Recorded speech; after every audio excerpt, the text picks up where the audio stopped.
Hello students, I hope all you all are good. Today we are going to study about class 6 chapter 1 history. Chapter's name is what, where, how and when.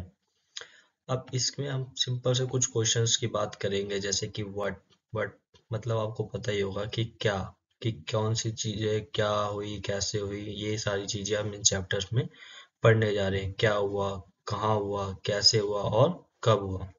इस chapter की starting एक रसीदा नाम की बच्ची है जो कि एक न्यूज़पेपर पढ़ रही होती है और सडनली उसकी आईज पड़ती हैं किस पे एक छोटी सी हेडलाइन पे और हेडलाइन क्या होती है 100 ईयर्स अगो 100 साल पहले क्या हुआ था वो चीजें उसको न्यूज़पेपर में लिखी हुई मिली। अब वो इस सोच में पड़ गई कि क्या उस टाइम पे कौन था जो 100 ईयर्स बैक जिसको पूरी स्टोरीज पता थी 100 साल पहले कैसे हुआ था क्या हुआ था। यही कुछ क्वेश्चंस उसके माइंड में अराइज होना स्टार्ट होते हैं। तो आप और भी चीजें गैस कर सकते हो कि उसके माइंड में क्या क्या चीजें और अराइज होना स्टार्ट होती है। अब इसमें हमारी फर्स्ट हेडिंग है फाइंडिंग आउट व्हाट हैपेंड।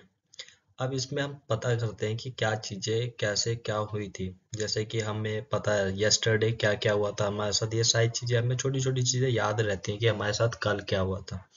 पर अगर हम बात करें कि लास्ट ईयर हमारे साथ क्या क्या हुआ था तो हमें सारी चीजें याद नहीं रहेंगी पर कुछ special things most of the things हमें याद रहती हैं।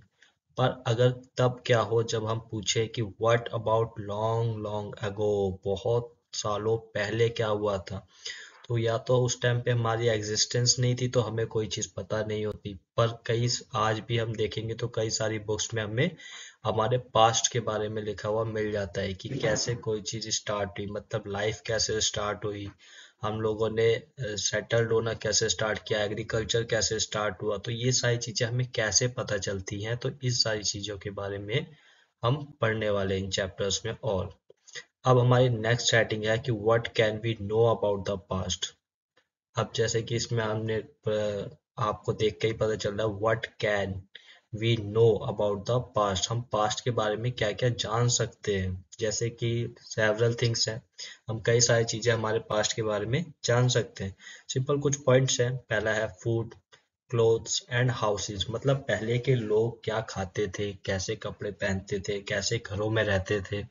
आजकल हर सभी को ये सारी चीजें छोटी छोटी चीजें तो याद ही रहती हैं कि हम पहले कैसे। अब आप थोड़े से पास्ट में जाओगे तो आपको पता होगा कि हम पहले धोती कुर्ता वगैरह पहना करते थे। उससे पास्ट में जाओगे तो आपको आदिकाल का याद होगा कि जो आदिवासी लोग होते थे वो लोग क्या पहनते थे, पत्तों का सहारा लेके वो अपने बदन को ढकते थे। कैसे हाउसेस, पहले लोग गुफा में रहते थे, गुफा में रहने के बाद वो धीरे धीरे झोपड़ी बना के रहना स्टार्ट हुए, फिर उन्होंने ये मिट्टियों से मकान बनाए। तो यही सारी चीजें। अब सेकंड पॉइंट है हमारा about the lives of hunters, मतलब हंटर्स की लाइफ कैसी थी, शिकार जो करते थे उनकी लाइफ कैसी थी, हर्डर्स की कैसी थी, फार्मर्स की कैसी थी, rulers, merchant, priest, crafts person, artist, musician, scientist, इन सब की लाइफ कैसी थी, इन सब के बारे में हम कैसे जान सकते हैं। अब बच्चे कैसे क्या गेम खेलते थे, स्टोरीज क्या किस तरह की वो स्टोरीज सुना करते थे, सॉन्ग्स पे और किस तरह के गेम प्लेस वगैरह, मतलब उनके नाटक वगैरह प्लेस कैसे थे। अब ये सारी चीजें हम इनके चैप्टर्स में हमें सारी चीजें डीप में पता चलेंगी।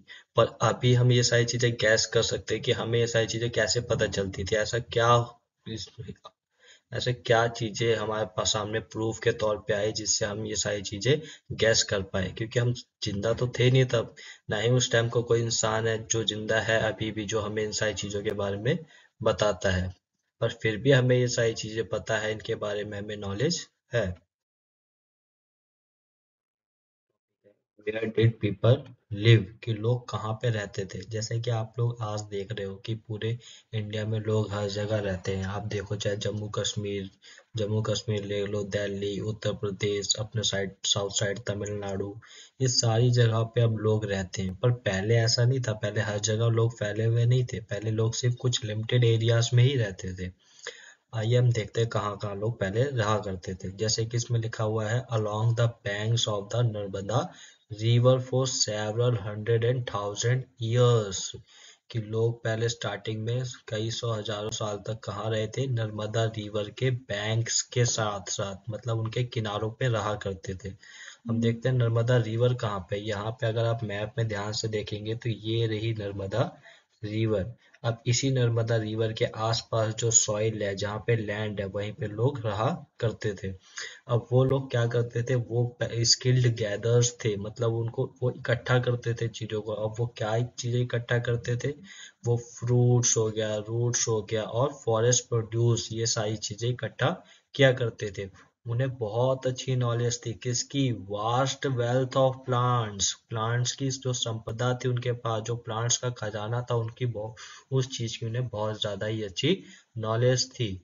वो शिकार भी क्या करते थे एनिमल्स का। अब यहाँ पे देखेंगे आप, Sulaiman and Kirthar hills in north west, ये दोनों ही हिल आपकी नॉर्थ वेस्ट में है। ये देखो, ये रही आपकी सुलेमान हिल्स और ये रही किरतार हिल्स, जो कि हमारे पाकिस्तान में पड़ती है। अब ये पाकिस्तान के एरियाज हैं, पर पहले ये पूरा का पूरा एक सब कॉन्टिनेंट था, जिसे हम आज इंडिया के नाम से जानते हैं। तो यहीं पे पहले सुलेमान हिल और किरतार हिल्स थी। और उसके बाद men and women first began to grow crops, आप लोगों ने पहले क्रॉप्स उगाना स्टार्ट करी। कौन सी, वीट और बेरली। ये कहाँ पे, करीब 8,000 अगो। और वो लोग क्या करते थे, rearing animals like sheep, got and cattle, ये रियरिंग का काम भी किया करते थे। अब देखो गैरो हिल्स, गैरो हिल्स कहाँ पे, ये रही हमारी, ये नॉर्थ ईस्ट में, ये यहाँ पे देखोगे ध्यान से तो ये रही गैरो हिल्स, ये पूरा ये यहाँ पे गैरो हिल्स है। और यहाँ पे Vindhya in central India, Vindhya कहाँ है, ये देखो विंध्या रेंज, ये रही हमारे नर्मदा रिवर के जस्ट ऊपर, ये यहाँ पे विंध्या रेंज है। हमारी जो नर्मदा रिवर है वो विंध्या रेंज और सतपुरा रेंज, इन दोनों के बीच में से जाती है। हमारे यहीं पे गैरो हिल्स और विंध्या रेंज में ही एग्रीकल्चर डेवलप्ड हुआ था सबसे पहले। ये सारी पॉइंट्स आप ध्यान रखना, इन्हीं से आपके वन वर्ड्स के क्वेश्चन बन जाते हैं। अब यहाँ देखो, rice first grown in north of the Vindhya, ये जो आपकी विंध्या रेंज है, अब ये विंध्या रेंज है तो इसका नॉर्थ किधर पड़ेगा, इस डायरेक्शन में पड़ेगा नॉर्थ। तो इसी विंध्या रेंज के नॉर्थ साइड में सबसे पहले राइस की खेती स्टार्ट हुई थी, मतलब farming of rice started in the north of the Vindhya. ठीक है, the Indus and it's tributaries. अब ये देखो हमारी इंडस रिवर, ये रही हमारी इंडस रिवर। हम सबसे पहले आप मैप में इन सारी चीजों को, रिवर्स को, रेंजेस को पहचानना सीखो कि ये मैप में आते कहाँ पे हैं। तभी आपको मैप अगर आपके माइंड में बन गया इसकी इमेज, तो आपको ये चीजें कभी भी भूलने वाली नहीं है। तो पहले आप ध्यान से देखो कि ये इंडस रिवर आती कहाँ से। ये इंडस रिवर यहाँ तिब्बत से, यहाँ से स्टार्ट होती है, और यहाँ से स्टार्ट होने के बाद ये इंडिया में एंटर करती है, और एंटर करने के बाद ये यहाँ से ट्रैवल करते करते ये यहाँ पाकिस्तान में एंटर होती है, और पाकिस्तान में एंटर होने के बाद ये यहीं से ट्रैवल करते करते जाके अरेबियन सी में गिर जाती है, यहाँ के सागर के पानी में मिक्स हो जाती है जाके। अब यहाँ पे इंडस रिवर तो हमें समझ में आ गया कि ये इंडस रिवर है, पर यहाँ पे इस ट्रिब्यूटरीज का मतलब क्या है। ट्रिब्यूटरीज का मतलब होता है इंडस रिवर की सहायक नदियां, मतलब जैसे कि आप कोई काम करते हो तो आपकी कोई हेल्प तो करता होगा किसी काम में, तो जो आपकी हेल्प करता है वो आपका हेल्पर हो गया। वैसे ही ये ट्रिब्यूटरीज क्या होती है, इंडस रिवर की हेल्पर्स होती है, जो उसको फ्लो करने में हेल्प करती है, ये इसकी सहायक नदियां हैं। अब यहाँ पे आप ध्यान से देखोगे तो ये जो इंडस रिवर है, इंडस रिवर के साथ ही यहाँ पे कई सारी रिवर, यहाँ पे आप देखोगे तो आके इंडस से मिल रही है। जैसे कि ये झेलम हो गई, चिनाब हो गई, रावी, सतलुज, ये सारी नदियां यहाँ से स्टार्ट होती हैं, धीरे धीरे धीरे धीरे इंडस में जाके मिक्स हो जाते हैं। ये इंडस रिवर का वॉल्यूम इंक्रीज कर देती हैं, तो यही इसकी ट्रिब्यूटरीज है, the Indus and it's tributaries. आपने यहाँ की चीजों को समझ लिया तो आपको ये टॉपिक यूं 2 मिनट में सारा क्लियर हो जाएगा। अब जरा ध्यान से देखेंगे तो अबाउट 4700 ईयर्स अगो, 4700 साल पहले, some of the earliest cities flourished on the bank of this river, इसी रिवर्स के बैंक्स पे, किनारों पे लोगों ने सिटीज बनाई, लोग यहीं पे रहना स्टार्ट हुए। अब लोग देखोगे, आप ज्यादातर ध्यान दोगे तो जब हम नर्मदा रिवर की बात कर रहे थे तो भी लोग रिवर्स के बैंक्स पे रह रहे थे आके, और यहाँ पे भी रिवर्स के बैंक्स में ही रह रहे हैं आके। ऐसा क्यों होता है, आप गैस कर सकते हो उन चीजों को? जो मैं बताता हूँ, जैसे कि ये रिवर्स के बैंक्स है, अगर आप कहीं पे जाओगे तो आप सबसे पहले अपनी बेसिक नीड्स को पूरा करने की सोचोगे ना, कि आपको पानी भी मिल जाए, खाने के लिए मिल जाए, रहने के लिए जगह मिल जाए।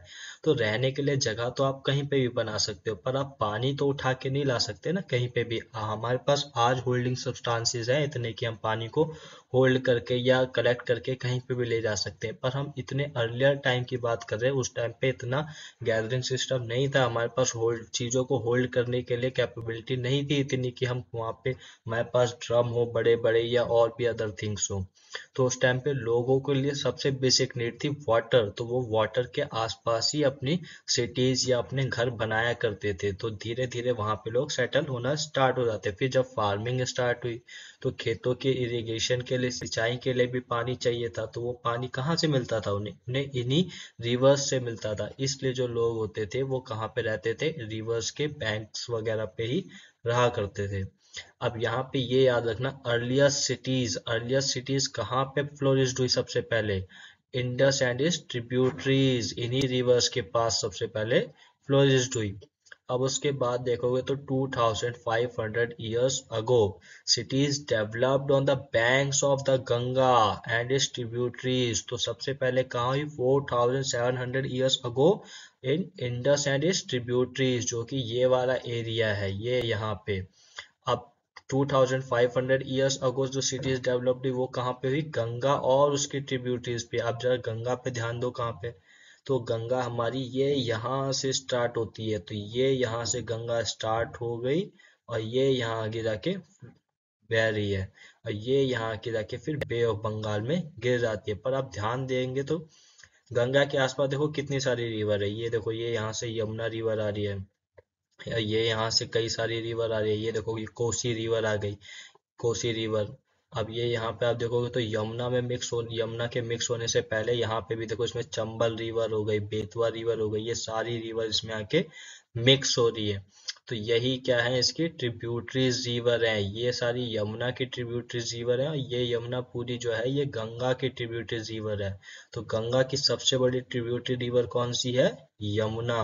तो यही ट्रिब्यूटरीज रिवर के पास, कब? इन्हीं ट्रिब्यूटरी रिवर्स के पास 2500 ईयर्स अगो सिटीज फ्लोरिश्ड होना स्टार्ट हुई, और अलोंग द सी कोस्ट, ये हमारा सी है, और इसी सी के इन कोस्टेज इन एरिया पे, क्योंकि पानी तो यहाँ पे भी अवेलेबल है, तो लोगों ने यहाँ पे भी रहना स्टार्ट किया। आई होप आपको ये सारी चीजें समझ में आ रही होंगी। देखो हमने द इंडस एंड उस ट्रिब्यूटरीज के बारे में पढ़ा, थोड़ा सा गंगा का इंट्रोडक्शन भी पढ़ा कि गंगा रिवर कहाँ है, उसकी ट्रिब्यूटरीज कहाँ है, हमने मैप पे इन सारी चीजों को देखा। अब चलो इसके बारे में कुछ चीजें पढ़ते हैं। देखो, area along this river to the south of the Ganga was known as Magadha. और ये मगध जो है वो एक राज्य हुआ करता था, एक किंगडम था उस टाइम पे। ये कहाँ था? हमारे गंगा के साउथ साइड में। ये रिवर गंगा के साथ ही था, पर उसके साउथ साइड में था, दक्षिणी एरिया में था, जिस राज्य को हम मगध के नाम से जानते हैं। ये बहुत ही पावरफुल किंगडम था उस टाइम पे, ये जो कि आज कहाँ है? आज के बिहार में पड़ता है ये area. It's ruler were very powerful, इसके जो रूलर थे वो बहुत ही ज्यादा पावरफुल थे, और ये किंगडम बहुत बड़ा था, लार्ज किंगडम था। अब ऐसा नहीं है कि उस टाइम पे सिर्फ मगध ही एक किंगडम था, और भी सारे किंगडम्स थे, kingdoms other parts of the countries, मतलब और भी कंट्री के और भी हिस्सों पे किंगडम्स हुआ करते थे।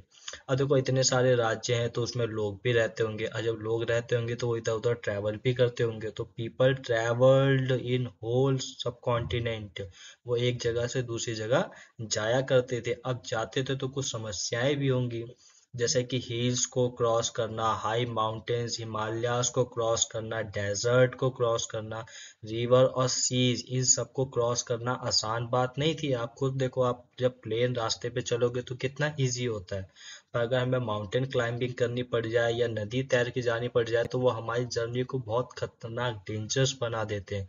तो उस टाइम पे भी ये हिल्स और हाई माउंटेन्स हो गए, डेजर्ट हो गए, रिवर्स और सीज, ये क्या करते थे, जर्नी को डेंजरस बना देते थे, खतरनाक बना देते थे। Man and women moved in search of livelihood. अब आप सोचोगे कि लोगों के लिए जब इतना डेंजर था तो वो एक ही जगह क्यों नहीं रहते थे, बार बार इधर उधर क्यों जाते थे।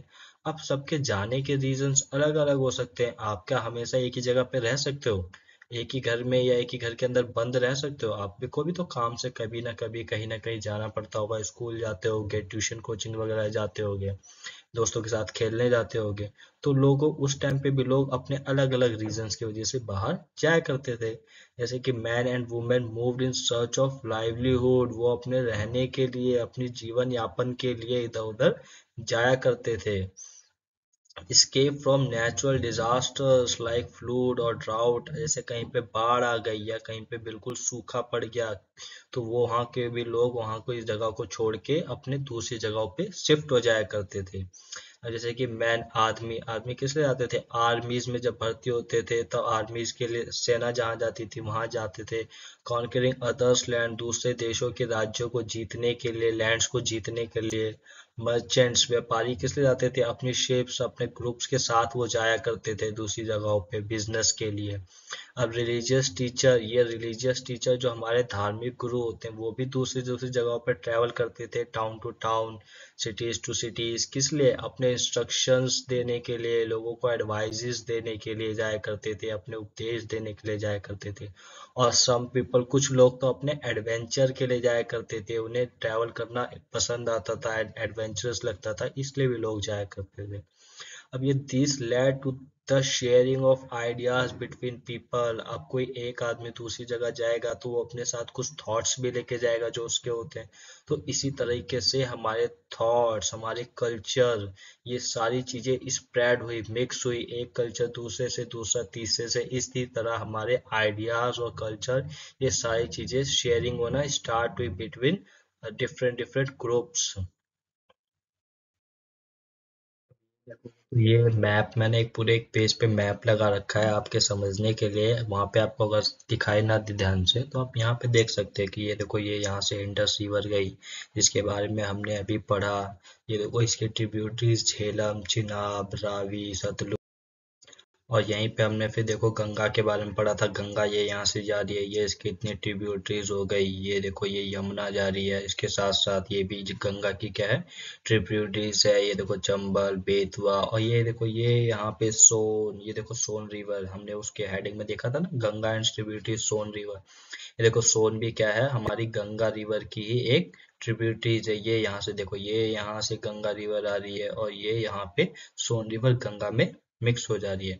अब यहाँ पे देखोगे तो ये देखो, ये रही हमारी नर्मदा रिवर। ये देखो ये वाली, ये है नर्मदा रिवर, ये तो तापी है, ये वाली क्या है, हमारी नर्मदा रिवर है।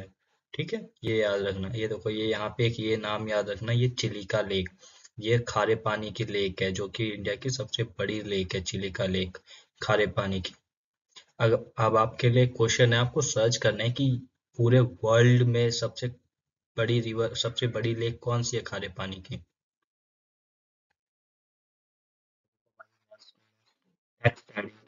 Why do people travel now a days, अब के लोग क्यों ट्रैवल करते हैं। देखो हमने पहले पढ़ा कि लोग अलग अलग रीजन से ट्रैवल करते हैं, अलग अलग डिफरेंट डिफरेंट सिटीज, कंट्रीज में।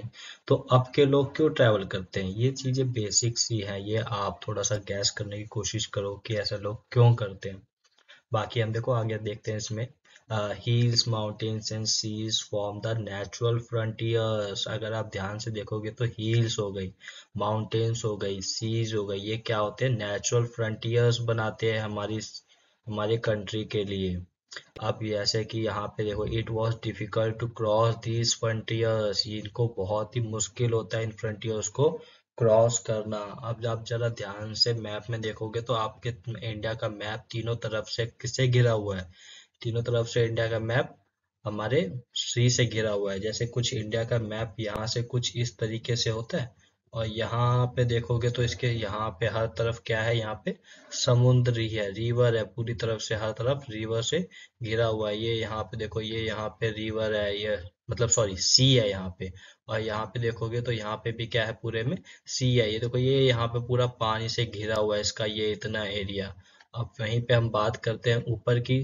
तो ये देखो ये यहाँ से ये जो है ये इस साइड का ये जो एरिया गया है इंडिया का, ये नक्शे में आप जरा नोट इमेजिन करने की कोशिश करो यहाँ पे।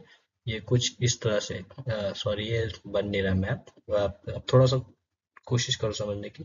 तो ये यहाँ पे जो रिवर मतलब ये जो माउंटेन है ये क्या करता है, इंडिया की यहाँ की बाउंड्रीज को सेव करता है दूसरे कंट्रीज से। तो ये क्या है, हमारे नेचुरल फ्रंटियर्स हैं। अगर आप यहाँ पे देखोगे तो यहाँ पे भी क्या होती है, हिल्स वगैरह होती है। बाकी मैं आगे आपको मैप में ये सारी चीजें अभी और अच्छे से एक्सप्लेन करूंगा। अगर समझ में नहीं आया तो टेंशन की कोई बात नहीं है, अभी हम और देखेंगे इन सारी चीजों को डीप में।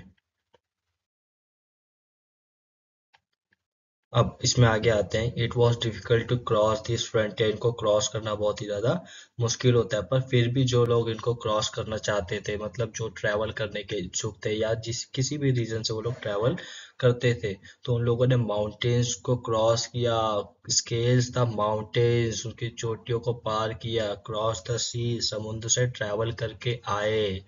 आपको तो ये तो पता ही होगा कि हम पे ब्रिटिश ने रूल किया था, ब्रिटिश इंडिया में तो रहते नहीं थे, ना ही इंडिया के आसपास रहते थे। तो वो समुद्र के रास्ते से सीज को, ओशियंस को क्रॉस करते हुए हमारे इंडिया पे आए थे। अब आगे देखते हैं। People came into the subcontinent and settled here, बहुत से लोग आए हमारे इंडिया में या दूसरे सब कॉन्टिनेंट में गए, तो वो लोग वहां जाके वहीं पे सेटल्ड हो गए, वहीं पे रहने लगे। These movement of people enrich our culture traditions, इसने हमारे कल्चर ट्रेडिशन को एनरिच किया, बढ़ाया और भी ज्यादा। अब इससे हमें क्या क्या चीजें देखो कैसे बढ़ाया। New ways of carving stone, stone को नक्काशी तराशने के नए नए तरीके आए।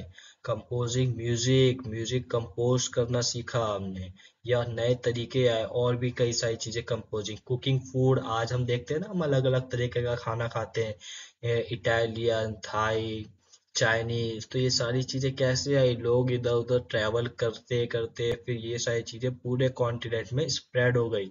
अब ये एक दिन में तो होगा नहीं, या 2 दिन या 1 साल 2 साल में तो होगा नहीं, इसको होने के लिए करीब करीब over several hundred of years लगे इन सारी चीजों को फैलने, स्प्रेड होने में, मिक्स होने में। आई होप आपको ये सारी चीजें क्लियर हो रही होंगी। अगर नहीं हो रही तो आप कमेंट बॉक्स में ये सारी चीजें मैसेज छोड़ सकते हैं, जिसको जो भी पोर्शन क्लियर नहीं हो रहा, हम अगेन ट्राई करेंगे इन चीजों को समझने की। Topic, name of the land. हम जिस भी लैंड पे रहते हैं, हम जिस लैंड पे रहते हैं उसका नाम।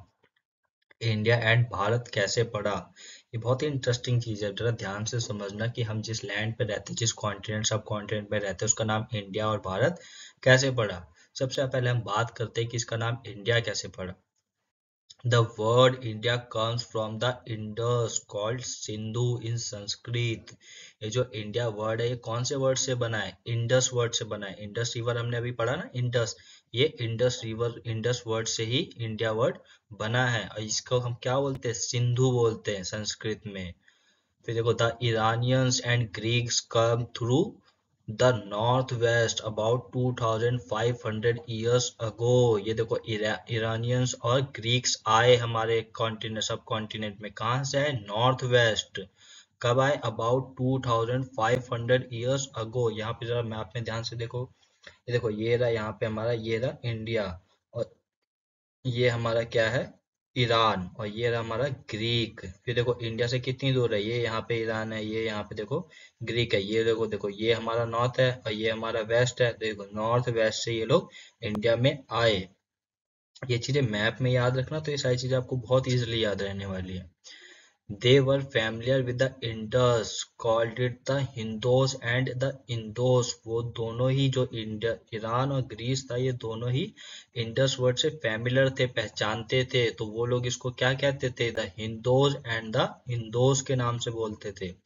The land to the east of the river called India, इन्हीं रिवर्स का जो ईस्ट का लैंड था, the land to the east of the river, जो ईस्ट का लैंड था, उसी को वो लोग क्या कहते थे, इंडिया बोलते थे, कॉल्ड द इंडिया।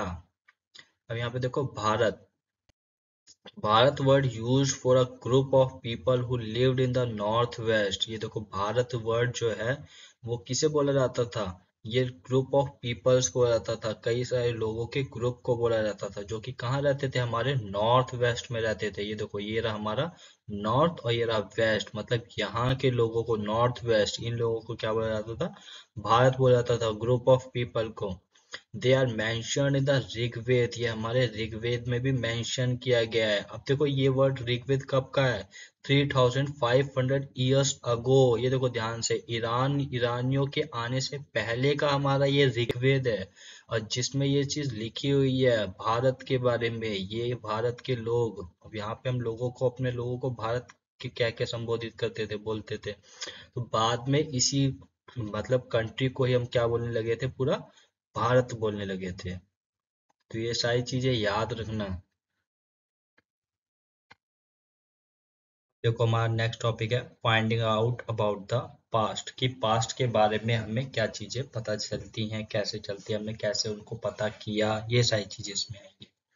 देखो इस चैप्टर की स्टार्टिंग है, हमने एक बच्ची के से स्टार्ट करी थी जिसने न्यूज़पेपर में कुछ स्पेशल हेडिंग पढ़ी थी, जिसपे सडनली उसकी आंखें चली गई थी, जैसे कि 100 ईयर्स अगो, कि 100 साल पहले की बातें उस पर लिखी हुई थी। अब 100 साल पहले की बातें उसे कैसे पता चल रही थी? वही सारी चीजें, मतलब उस न्यूज़पेपर में वो सारी चीजें लिखी कैसे गई थी, किसने लिखी थी, तो जिसने लिखा था उसको कैसे पता चला था, ये सारी चीजें इसमें हम आप समझेंगे। देखो सेवरल बुक्स, कई सारी बुक्स है जिनसे हमें इन सारी चीजों के बारे में पता चलता है। वो बुक्स कौन सी हैं? जैसे कि मनुस्क्रिप्ट्स हो गए। मनुस्क्रिप्ट्स क्या है? Manuscript rise from Latin word. Manuscript का जो वर्ड है वो कहाँ से आया? एक लैटिन वर्ड मनु से आया। मनु का मतलब क्या होता है? हैंड। ये जो हैंड है, अब ये हैंड क्या है? एक ये मनु का मतलब है। अब देखो books were written by hand long ago, these are called manuscripts. वो किताबें जो कई सालों पहले हाथों से लिखी गई थी, उन्हीं को हम क्या बोलते हैं? मनुस्क्रिप्ट्स बोलते हैं। ये लिखी किस पे जाती थी? These were written on palm leaves. ये किस पे लिखी गई थी? पाल्म लीव्स पे लिखी गई थी। The specially prepared bark of a tree. The specially prepared bark of a tree, ये किससे बनाए जाते थे? बार्क मतलब ट्री की छाल से, पेड़ की छाल से प्रिपेयर किए जाते थे। इस पे सारी चीजें लिखी होती थी। क्या लिखी होती थी? मनुस्क्रिप्ट लिखा होता था। Known as the birch. अब ट्री का नाम दिया है कि ट्री, जो ट्री जिसकी छाल से अब बनाते थे, उस ट्री का नाम क्या था? बर्च। ये कहाँ पाया जाता है? हिमालय रीजन में पाया जाता है। अब देखो नेक्स्ट लाइन है मनुस्क्रिप्ट्स इटन बाय इंसेक्ट्स। ये देखो ये इटन की स्पेलिंग मिस्टेक हो गई, इसको करेक्ट करके लिख लेना। EATEN, eaten. EATEN, eaten. अब देखो मनुस्क्रिप्ट्स किसके? इंसेक्ट्स के द्वारा खाई गई, मतलब कई सारे मनुस्क्रिप्ट्स इंसेक्ट ने खा ली, तो जिसके वजह से वो डिस्ट्रॉय हो गए, पता ही नहीं चला उनके बारे में कुछ। तो समवट डिस्ट्रॉय, कुछ तो डिस्ट्रॉय हो गई, पर बट मैनी हैव सर्वाइव्ड, कई सारी बच गई। और ये बच क्यों पाई? क्योंकि इन्हें प्रिजर्व करके रखा गया था। कहाँ प्रिजर्व किया गया था? टेम्पल्स और मोनेस्ट्रीज में इन्हें प्रिजर्व करके रखा गया था, जिसकी वजह से वो सरवाइव कर पाए। अब जी चाहो देखो lives of kings. I mean manuscripts में लिखा क्या होता था? लाइव्स ऑफ किंग्स के लाइफ के बारे में, मेडिसिन के बारे में। और उस टाइम पे हमारी साइंस टेक्नोलॉजी, क्योंकि मशीनें तो नहीं थी, मशीनरीज वगैरह तो नहीं थी, पर फिर भी हमें कई सारी चीजों का ज्ञान था। अब आज आप भी अगर इंटरेस्ट जगाओ इन सारी चीजों में और इसको सर्च करो, या आप अपना होमवर्क लिख लो कि उस टाइम पे हमारे पास क्या साइंस टेक्नोलॉजी थी। अपना थोड़ा रिसर्च वर्क करना सीखो अभी से। अब देखो नेक्स्ट लाइन पे आओ, एपिक्स। अब देखो एपिक्स हो गई, पोएम्स हो गई, प्ले हो गई, और मैनी ऑफ रिटर्न इन संस्कृत। ये कई सारी चीजें जैसे एपिक्स, पोएम, प्ले, ये किस में लिखी हुई थी? संस्कृत लैंग्वेज में लिखी हुई मिली हमें। और ये सिर्फ संस्कृत में नहीं लिखी थी, ये प्राकृत में भी लिखी थी और तमिल में भी लिखी थी। ये दोनों ही लैंग्वेजेस है। देखो इंस्क्रिप्शन वर्ड आ जाओ। इंस्क्रिप्शन वर्ड क्या होता है? These are writings. ये क्या है? राइटिंग्स है। किस पे लिखी जाती थी? ऑन रिलेटिवली हार्ड सरफेस पे लिखी जाती थी, जैसे कि स्टोन और मेटल्स पे इन्हें लिखा जाता था। ये हार्ड सरफेसिस पे लिखे जाने वाले राइटिंग्स को हम क्या बोलते हैं? इंस्क्रिप्शंस बोलते हैं। हाँ, मनुस्क्रिप्ट्स किस पे लिखा जाता था? पाम लीव्स वगैरह पे लिखा जाता था, बाय हैंड। अब नीचे आओ, इन इंस्क्रिप्शंस पे लिखा क्या होता था? किंग्स ऑर्डर, राजा के आदेशों के बारे में, उसकी विक्ट्रीज के बारे में, जो बैटल्स लड़ते थे, बैटल्स में जो विक्ट्रीज होती थी उनके बारे में इन इंस्क्रिप्शंस में लिखा होता था। अब नीचे देखो, king and queen and man and women, इनके बारे में भी इन इंस्क्रिप्शंस में लिखा होता था। उनके बारे में नहीं, उनके डूज के बारे में कि वो क्या काम करते थे, कैसे करते थे। देखो यहाँ पे मैन एंड वुमेन का मतलब ये मत समझ लेना कि सारे ही जितने भी उस किंगडम में रहते थे उन सारे ही आदमी औरतों के बारे में लिखा था। नहीं, कुछ स्पेशल्स के बारे में ही लिखा रहता था, कुछ कम्युनिटीज के बारे में लिखा रहता था। हर इंसान, पर्टिकुलर एक इंसान के बारे में नहीं लिखा होता था। देखो नेक्स्ट है हमारा, ध्यान से देखो इसमें। Can you think of the advantages of writing on a hard surface? क्या आप सोच सकते हो फायदे, एडवांटेजेस किसके? हार्ड सरफेस पे लिखे होने के, लिखने के advantages. And what could you have been the difficulties, और उसको पे लिखने पे डिफिकल्टीज, परेशानी क्या क्या होती थी, ये सारी चीजें आप थोड़ा गैस करो। सोचो सोचो सोचो क्या होता होगा, दिमाग लगाओ इस पे। अ, सोचो और कमेंट करो इन चीजों को। हम वेट कर रहे थोड़ा सा।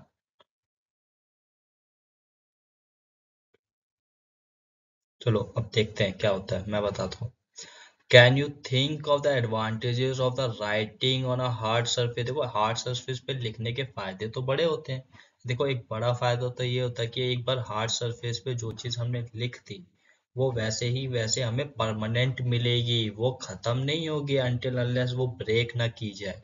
वो ब्रेक तो चीजें होंगी नहीं, हार्ड सरफेस है तो इतनी इजिली तो ब्रेक होगा नहीं। वो बहुत ही ज्यादा प्रोटेक्टेड मैनर में रहेंगे, उसे इंसेक्ट खराब नहीं कर पाएंगे। जैसे हमने मनुस्क्रिप्ट का देखा था ना, इंसेक्ट्स खा गए थे। इंसेक्ट हार्ड सरफेस तो खाएंगे नहीं, तो ये हमारे लिए प्रिजर्व करना बहुत इजी हो जाता था। अब देखो इसमें डिफिकल्टीज, देखो अब इसको लिखने में बहुत, अब देखो हमने पाम लीज पे लिखा तो हमने उस पे लिख लिया इजीली, पर इस पे लिखने के लिए, हार्ड सरफेस पे लिखने के लिए उतनी ही ज्यादा एफर्ट भी करने पड़ते, क्योंकि उस पे लिखना इजी नहीं होता। आप खुद किसी टेबल या बेंच पे ही लिख के देखना, देखो कितना मुश्किल होगा आपके लिए लिखना। हम देखो नीचे नेक्स्ट पॉइंट पे आ जाओ, आर्कियोलॉजी। देखो आर्कियोलॉजी क्या होती है? Archaeology is the study of the ancient and recent humans past. Archaeology एक स्टडी होती है, एक पढ़ाई किसके ऊपर? एंशियंट एंड रिसेंट ह्यूमन, बहुत पुराने समय के इंसानों और आज के इंसानों के भविष्य, सॉरी भूतकाल के बारे में, मतलब उनके पास्ट के बारे में, उनका पास्ट कैसा था, वो कैसे सरवाइव करते थे। ये सारी चीजें कौन सर्च करता है, इस पे कौन स्टडी करता है? आर्कियोलॉजी। ये एक स्टडी है, पढ़ाई है। और इसको करने वाला कौन होता है? आर्कियोलॉजिस्ट होता है। आर्कियोलॉजी की पढ़ाई करने वाला आर्कियोलॉजिस्ट, जो इस पे काम करता है। Through material remains. अब देखो इनके बारे में पता कैसे चलता है, रिसेंट ह्यूमंस हो गया या एंशिएंट ह्यूमन के पास्ट के बारे में। जब वो थे तो उनके कई सारे सामान या चीजें, या कुछ जैसे घरों में रहते थे वैसे घर, उनके मटेरियल्स, घड़े बर्तन वगैरह, जो चीजें बच जाती थी, रह जाती थी, जो अभी तक सेफ है, तो उन चीजों पे हम स्टडी करते हैं, उनको समझते हैं, फिर इस तरह हमें एंशिएंट ह्यूमंस के बारे में पता चलता है। और ये देखो आर्कियोलॉजिस्ट, आर्कियोलॉजिस्ट कौन होता है? जो आर्कियोलॉजी की स्टडी करता है। थर्ड पॉइंट देखो, they study the remains of buildings. वो किसकी स्टडी करते हैं? जो बिल्डिंग्स के रिमेन्स, अवशेष बच जाते हैं, वो अवशेष किसके बचते हैं? जो बिल्डिंग किसकी बनी होती है? Made of stone and bricks की बनी होती है। तो इन्हीं के जो रिमेन्स बच जाते हैं उनकी स्टडी करते हैं। पेंटिंग्स जो है उनकी, स्कल्पचर्स की, स्कल्पचर्स मतलब क्या होता है? मूर्ति, इनकी स्टडी करते हैं। टू फाइंड टूल्स, ये देखो टूल्स की, वेपन्स, पॉट्स, पैंस, ऑर्नामेंट्स, कॉइन्स, ये सारी चीजें उन्हें जमीन पर रखी हुई तो मिलेंगी नहीं, क्योंकि ये समय के साथ जमीन के अंदर दफन होती गई। तो उन्हें ढूंढने के लिए वो खुदाई भी करते हैं अर्थ की सरफेस की, और उसको ढूंढते हैं। ढूंढने के लिए this objects made up of, ये जो ऑब्जेक्ट्स है हमारे, वेपन्स हो गए, पॉट्स, पैंस, ये किसके बने होते थे? स्टोन के हो गए, या बोन हो गया, बैग्ड क्ले हो गई, मेटल्स, इनके बने हुए होते थे। Archaeologist also look for bones of animal, birds and fish. ये जो आर्कियोलॉजिस्ट होते थे ये एनिमल्स की बोन्स पे भी स्टडी करते थे, बर्ड्स की भी, फिश की भी। ये क्यों करते थे? उससे पता चलता था व्हाट पीपल एट, क्या आदमी ने खाते हैं या किन चीजों को खाते हैं। इन सारी चीजों की स्टडी के लिए वो एनिमल्स बोन, बर्ड, फिश की बोन्स की भी स्टडी करते थे। अब देखो सिंपल सी बात है, देखो यहाँ पे पॉइंट क्या है, प्लांट्स रिमेन्स। अब प्लांट रिमेन्स का मतलब क्या है कि प्लांट के अवशेष बचना। तो क्या ये पॉसिबल है कि प्लांट के अवशेष अभी भी बचे हुए होंगे उस टाइम पे? तो इम्पॉसिबल है, क्योंकि प्लांट्स क्या है, एक लिविंग थिंग। अब वो लिविंग है तो वो जब जमीन पे मिक्स होगा तो वो डिकम्पोज भी हो जाएगा, तो डिकम्पोज हो जाएगा। तो इस तरह से प्लांट्स के रिमेन्स मिलना बहुत ही ज्यादा मुश्किल और बहुत ही ज्यादा मतलब कह सकते हैं कि मुश्किल होता है प्लांट्स के रिमेन्स का मिलना। पर कई ट्रीज ऐसे हैं जिनकी लाइफ ही 100 साल होती है, 150 साल, 200 साल। पर उन प्लांट्स के बारे में हम स्टडी कर लेते हैं क्योंकि उनकी लाइफ लॉन्ग होती है। पर बहुत से प्लांट होते हैं जिनकी लाइफ लॉन्ग नहीं होती। देखो पीस ऑफ वुड मिलते हैं हमें। पीस ऑफ वुड कैसे मिलते हैं? Survive in charred form. मतलब ये जब बहुत ही ज्यादा जल गए, जलने के बाद उनकी जो चार्ड फॉर्म बनती है, इस फॉर्म में हमें पीस ऑफ वुड मिले, जिनकी हमने स्टडी की। Think cloth is found frequently by archaeologists. अब देखो क्या आप सोच सकते हो कि जो क्लोथ है, कपड़े हैं, वो आर्कियोलॉजिस्ट को इजीली मिल जाते हैं आसानी से? ऐसा हो सकता है? नहीं, उन्हें भी इस चीज को अफोर्ड करें, क्योंकि क्लोथ भी क्या है, डिकम्पोजेबल होते हैं, वो भी डिकम्पोज हो सकते हैं।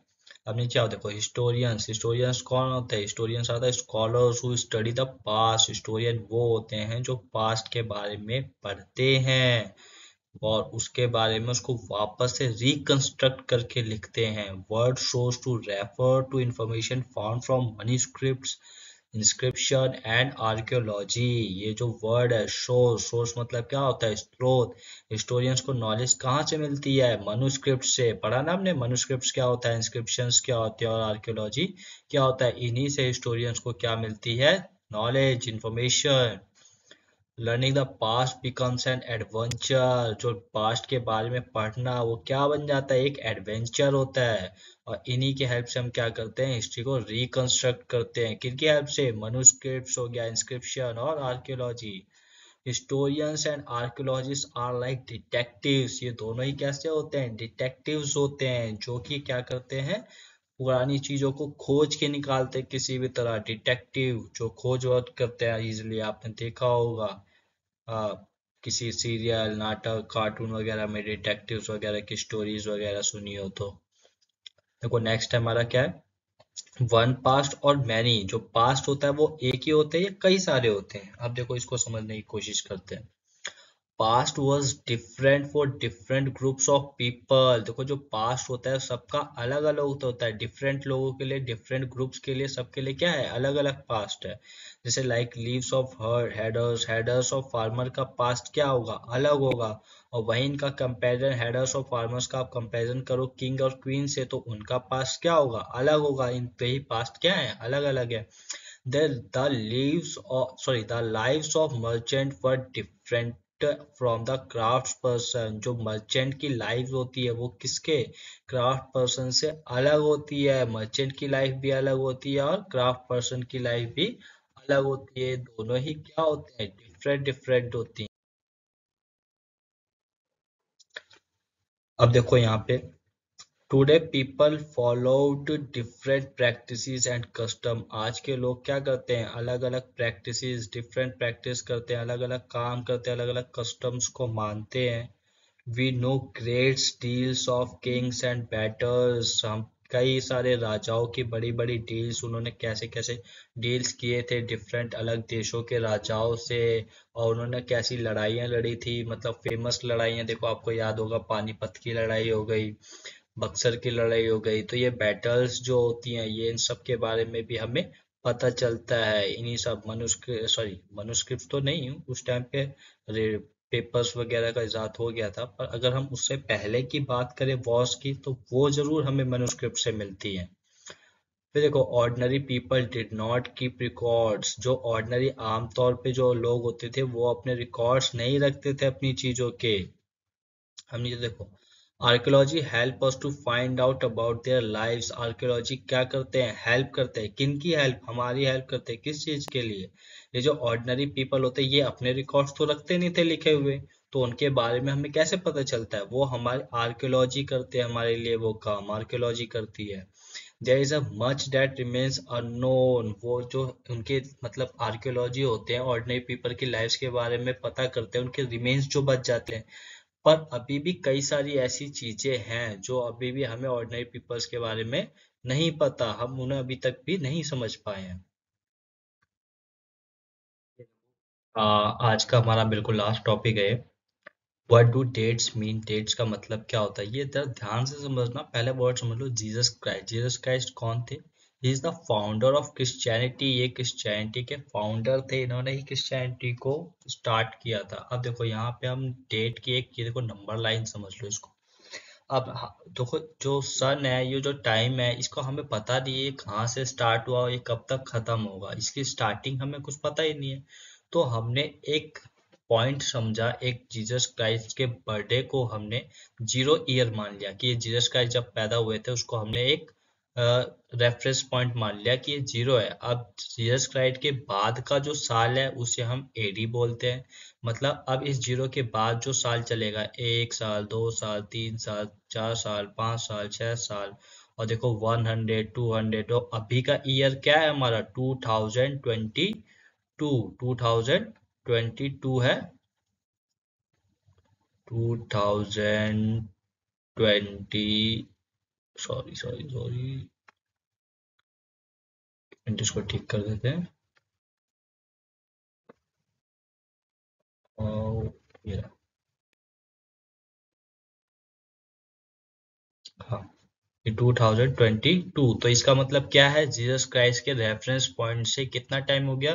2022 ईयर्स हो गए। ये हमारा रेफरेंस पॉइंट 0 और उसके बाद के ये ईयर्स। तो आज हम कहाँ पे हैं? 2022 में है। तो ये हमारा क्या चल रहा है? एडी। एडी की देखो फुल फॉर्म भी है, एनॉन डोमिन डोमनी।